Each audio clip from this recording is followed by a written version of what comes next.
اعوذ باللہ من الشیطان الرجیم بسم اللہ الرحمن الرحیم۔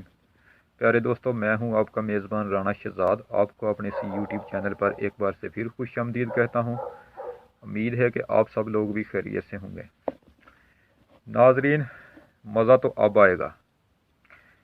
ایک طرف ایک خاتون جو اپنا ذہنی توازن کھو بیٹھی ہے، اور دوسری طرف جو سب سے زیادہ انتشار پھیلانے کے لیے تیار بیٹھا تھا۔ جو شخص دین اسلام کو بدنام کرتا ہے، اس کے گرد اب نیب کا گھیرا تنگ ہونا شروع ہو گیا ہے۔ اس سے 40 ہزار کی لسیوں کا حساب مانگ لیا گیا ہے۔ مدرسے کے چندے کا حساب مانگ لیا گیا ہے۔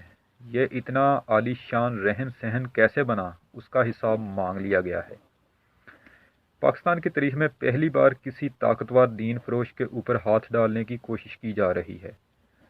ناظرین، نیب خیبر پختونخوا نے فضل الرحمان سے تمام بینک اکاؤنٹس کی تفصیلات مانگ لی ہیں۔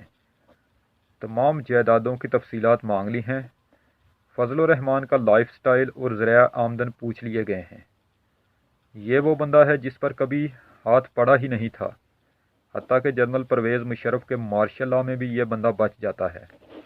اب اس کے پاس دو ہی راستے ہیں، یا تو یہ بندہ انسان بن جائے گا، یا پھر یہ اکیلا اپنے مدرسے کے بچوں کو لے کر اسلام آباد کی جانب چل پڑے گا، کیونکہ ریاست سے لڑائی کیے بغیر اب اس کا بچنا مشکل ہو گیا ہے اگر اس پر ہاتھ ڈال دیا گیا تو۔ نیب کی جانب سے 28 دسمبر تک کی تاریخ فضل الرحمان کو دے دی گئی ہے کہ تم اپنی تمام جائیداد بینک اکاؤنٹس کا ریکارڈ نیب میں جمع کرواؤ۔ دوسری جانب مریم نواز اپنا ذہنی توازن کھو بیٹھی ہے۔ اطلاعات کے مطابق اب اس کو راتوں کو نیند بھی نہیں آتی، اسے نیند آور گولیاں کھا کر سونا پڑتا ہے، بس اسی وجہ سے کہ پی ڈی ایم جو اپنا ایجنڈا لے کر نکلی تھی اس میں وہ بری طرح ناکام ہو چکی ہے۔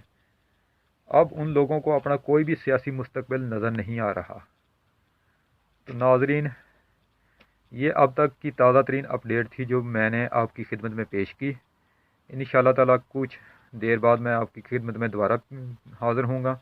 اس وقت تک کے لیے اجازت چاہتا ہوں۔